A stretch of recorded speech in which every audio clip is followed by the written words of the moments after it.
jadi pekan yang buruk bagi Real Madrid. Menjamu Celta Vigo, Madrid kalah 2-0. Gol Celta Vigo diborong oleh William Swartberg menit 53 dan 90+3.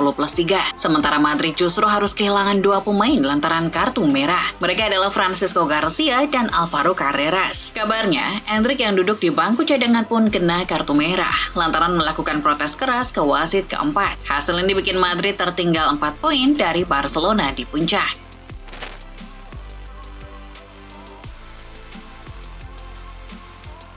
Bergeser ke Serie A, Napoli menang 2-1 dari Juventus. Rasmus Højlund jadi bintang dengan 2 golnya, menit 7 dan 78. 1 gol balasan dari Bianconeri hadir dari aksi Kenan Yildiz menit 59. Kemenangan ini bikin Napoli ke puncak klasemen sementara dengan torehan 31 poin, sedangkan Juve terpeleset ke urutan 7.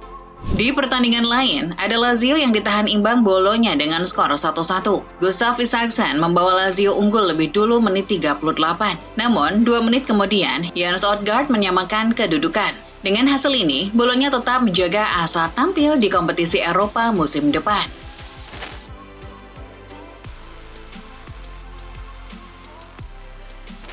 Dari Inggris, ada Crystal Palace yang menang tipis 2-1 di kandang Fulham. Gol Palace dicetak Edin Ketia menit 20 dan Mark Guehi menit 87. Sedangkan tuan rumah hanya mampu membalas sekali lewat Harry Wilson menit 38. Dengan kemenangan ini, Palace masuk zona Liga Champions dengan menempati urutan keempat. Masih dari Inggris, ada Manchester City yang mulai mempertimbangkan untuk mencari pemain sayap baru. Itu karena posisi Savinho masih belum aman. Sang pemain punya potensi untuk hengkang. Dilansir Team Talk, manajemen City memasukkan nama Estevao dari Chelsea sebagai kandidat potensial. City akan melakukan langkah ambisius untuk menggoda berlian Chelsea ini. Laporan mengungkapkan kalau The Sky Blue berani merogoh kocek hingga 120 juta euro untuk mewujudkan transfer ini. Masalahnya, Estevao baru saja datang. Ia masih terikat kontrak jangka panjang dengan Chelsea. 120 juta euro saja diperkirakan tak cukup untuk membuat hati The Blues luluh. Dari Manchester yang lain, Setan Merah kabarnya sudah menghubungi Atlanta soal ketertarikan terhadap Ederson. Dilansir Sports Mall, Ladea kabarnya menemui hambatan untuk mencapai sepakat soal kontrak baru Ederson. Situasi ini akan dimanfaatkan oleh MU. Atlanta pun terbuka untuk melepasnya, tapi ingin mencoba sekali lagi untuk membujuk Ederson. Jika tak berhasil, Atlanta kabarnya bersedia melepas Ederson ke MU dengan harga 30 juta euro. Itu setengah harga dari bandrol awal. Baru-baru ini, kita digegerkan dengan pernyataan Mo Salah tentang masa depannya, Arne Slot, dan Liverpool. Dikutip dari cuitan Fabrizio Romano, sang pemain merasa sudah tidak dibutuhkan lagi. Ia merasa hubungannya dengan Slot sudah hancur. Tidak ada respect lagi di antara mereka. Pilihannya cuma 2, antara Slot yang hengkang atau Salah yang hengkang. Namun dengan kondisi manajemen yang seakan masih mendukung Slot, agak sulit bagi manajemen berpihak pada Salah yang mulai menurun. Akhirnya, Salah pun menghubungi seluruh keluarganya di Mesir. Ia ingin orang tuanya hadir di laga versus Brighton minggu depan. Salah tak tahu ia akan dimainkan atau tidak, tapi ia merasa bahwa laga itu adalah laga terakhirnya di Anfield. Setelahnya, ia akan berpamitan untuk pergi ke AFCON 2025. Setelah AFCON, apapun bisa terjadi, termasuk hengkangnya Mo Salah dari Liverpool.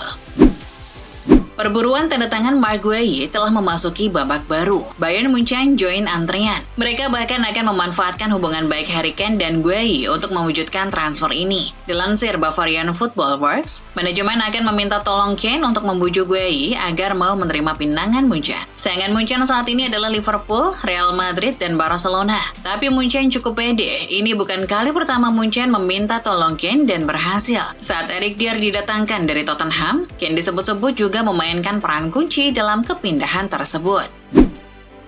Dari Inggris, kita bergeser ke Spanyol. Kekalahan Real Madrid dari Celta Vigo juga meninggalkan luka lain. Ya, Eder Militao mengalami cedera lagi di laga tersebut. Dilansir The Athletic, Militao mengalami gangguan otot lagi. Ia langsung dijadwalkan menjalani tes lanjutan pada hari ini terkait cedera hamstring di kaki kirinya. Pihak klub berharap ini bukan cedera yang parah, meski kondisi Eder terlihat tidak meyakinkan. Xabi Alonso bahkan mengatakan, cedera yang dialami Eder Militao sebagai sesuatu yang sangat menyakitkan kami.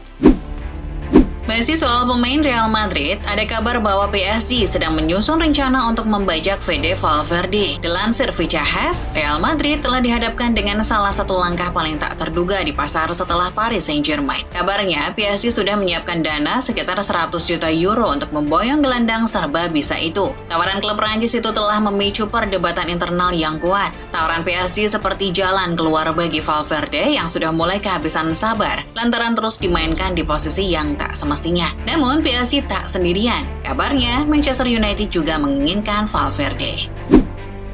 Kejadian unik terjadi saat pertandingan Barcelona menghadapi Real Betis kemarin. Dilansir Gol, di balik kemenangan tandang Barcelona, terselip tudingan negatif. Ayah dari Lamine Yamal dituding berulah di tribun. Monir Nasraoui, ayah Yamal, dituding memprovokasi supporter tim lawan. Situasi di sekeliling tempat ayah Yamal duduk sempat panas lantaran provokasi yang dilakukannya. Nasraoui melakukan sejumlah gerakan yang bikin supporter Real Betis marah. Situasi sempat memanas sampai akhirnya petugas keamanan stadion harus turun tangan dan minta ayah Yamal untuk lebih tenang. Kalau tidak bisa, maka pihak keamanan akan membawanya keluar dari stadion. Tindakan provokasi juga terjadi di sepak bola Italia. Menjelang pertandingan Napoli menghadapi Juventus, terjadi gesekan di luar stadion. Saat bus Juve tiba di stadion Diego Armando Maradona, atmosfer semakin panas karena Juve kini dilatih oleh Luciano Spalletti, mantan pelatih Napoli. Dilansir Football Italia, bus Juve pun kabarnya dilempari batu di jalan menuju stadion Maradona. Akibatnya, beberapa jendela bus pecah. Untungnya tidak ada korban dalam aksi ini. Tetapi hal ini menegaskan bahayanya pertandingan di tengah persaingan yang sengit. Dari AC Milan, klub kabarnya mulai mencari kiper baru untuk menggantikan Mike Maignan yang diprediksi akan segera hengkang. Dilansir Football Italia, Milan memasukkan nama pemain Real Madrid lagi, yakni Andre Lunin. Rossoneri berharap Luka Modric mau membantu negosiasi ini. Milan meminta Modric untuk membantu membujuk Lunin agar mau meninggalkan Madrid demi Milan. Jika Lunin pindah ke Milan, maka dia akan mendapat jaminan menit bermain karena akan langsung jadi penjaga gawang nomor 1. Konon, 25 juta euro bakal jadi angka yang cukup untuk membiarkan Madrid melepas sang pemain. Mampir ke Brasil, ada perjuangan yang akhirnya terbayar tuntas. Neymar yang memaksakan bermain meski masih dalam keadaan cedera lutut, akhirnya bisa menghindarkan Santos dari degradasi. Dilansir Fox Sport, Santos resmi terhindar dari degradasi usai menang 3-0 atas Cruzeiro. Meski Neymar tak mencetak gol di laga tersebut, ia jadi pemain paling berpengaruh dalam proses penyelamatan ini. Ia mencetak 5 gol dan 1 assist dalam 4 pertandingan terakhir. Yang makin hebat, Neymar melakukannya hanya dengan 1 lutut saja. Kini, sang pemain akan fokus untuk pemulihan. Ia belum mau berbicara soal kontraknya yang akan habis akhir tahun ini. Dari Indonesia, ada pengumuman penting dari PSSI. Kabarnya ajang PSSI Awards akan digelar pada tahun 2026. Dalam ajang itu, nantinya ada 17 kategori penghargaan yang disiapkan bagi para insan sepak bola nasional. Tapi, penghargaan macam apa sih PSSI Award ini? Dilansir Sport Detik, ajang penghargaan ini diberikan sebagai bentuk apresiasi PSSI kepada para pemain, pelatih, perangkat pertandingan, pendukung, serta insan sepak bola lain yang berkontribusi besar bagi perkembangan sepak bola Indonesia. Dari 17 kategori, rinciannya terdiri dari 9 kategori Performance Awards yang juga akan melibatkan publik dalam online voting, serta 8 kategori Special Recognition Awards. Klub Liga Thailand Bangkok United memberikan doa dan dukungan untuk pemainnya Pratama Arhan yang sedang berduka. Dilansir Tribun News, Pratama Arhan baru saja kehilangan ayahanda tercinta Sutrisno pada hari Minggu kemarin. Banyak ucapan duka cita yang mengalir untuk Pratama Arhan mulai dari fans, pecinta sepak bola tanah air, rekan di tim nasional, hingga pelatih. Klub Arhan di Thailand pun tak mau ketinggalan. Dalam pertandingan terbaru melawan Chiang Rai United, para pemain Bangkok United membawa jersey Pratama Arhan saat sesi foto bersama di Trobiji Stadium. Selain itu, para pemain Bangkok United juga terlihat memakai ban hitam di lengan kanannya, tanda belasungkawa kepada Arhan dan keluarga.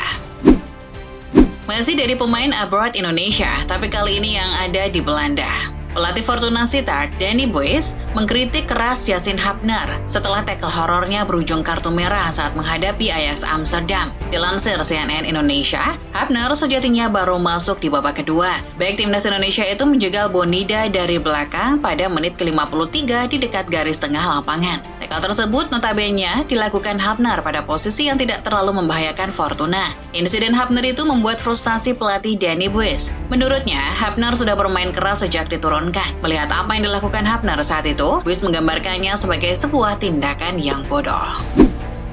Selain Max Kilman, Crystal Palace juga memantau satu nama lain guna menggantikan tempat Maguire tahun depan. Dilansir dari Give Me Sport, Palace dikabarkan menargetkan Odilon Cousino dari Atalanta sebagai opsi berikutnya. Pernah merasakan juara bersama Bayer Leverkusen, Cousino dipandang sebagai opsi realistis untuk mengisi lubang di lini belakang Palace. Namun The Eagles diprediksi akan dihadapkan dengan harga di atas 25 juta euro. Sebab pemain asal Pantai Gading itu baru didatangkan Ladea musim ini.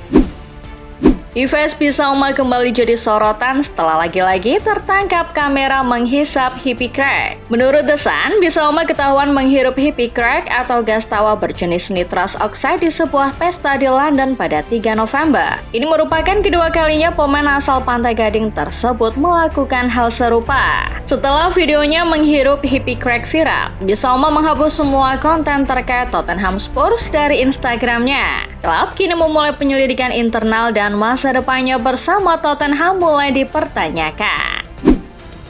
Harapan Manchester United untuk mendatangkan Christos Mousakitis harus pupus setelah sang pemain memilih tujuan lain. Mengutip Football Insider, Mousakitis kemungkinan besar akan menolak tawaran setan merah karena lebih tertarik pindah ke Real Madrid. Bola MU sudah melayangkan tawaran resmi kepada Olympiakos. Pemuda berbakat 18 tahun asal Yunani itu lebih condong mempertimbangkan hijrah ke Spanyol. Sebab Xabi Alonso dilaporkan sampai turun tangan membujuknya ke Santiago Bernabeu. West Ham mulai mengintip peluang guna mendatangkan penyerang andalan Union Saint-Gilloise, Promise David. Melaporkan dari Yahoo Sport, The Hammers mulai mempertimbangkan upaya perekrutan menjelang bursa musim dingin. Penyerang asal Kanada 24 tahun itu telah mencetak 9 gol musim ini dan dianggap sebagai kandidat kuat untuk memperkuat lini depan. Kebutuhan mendesak muncul karena buruknya penampilan Nicholas Füllkrug dan belum tajamnya Callum Wilson. West Ham harus menebusnya di atas harga 13 juta euro.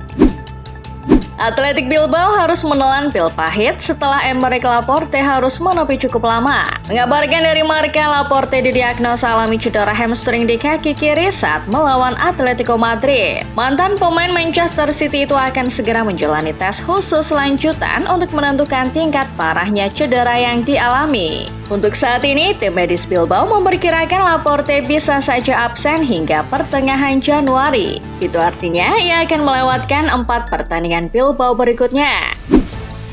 Barcelona dikabarkan selangkah lebih maju untuk mendatangkan talenta muda Mesir Hamza Abdelkarim dari Al Ahly. Dilansir dari Tribal Football, pemain 17 tahun itu disebut sudah menyatakan keinginan untuk bergabung ke Catalan. Los Quilos berniat merekrutnya secara pinjaman pada Januari dengan opsi beli permanen musim panas tahun depan. Abdelkarim memikat hati Barca usai tampil impresif bersama timnas Mesir U17 dengan 12 gol dari 19 laga. Meski diganggu Bayern Munchen, Barca diyakini bakal memenangkan perebutan.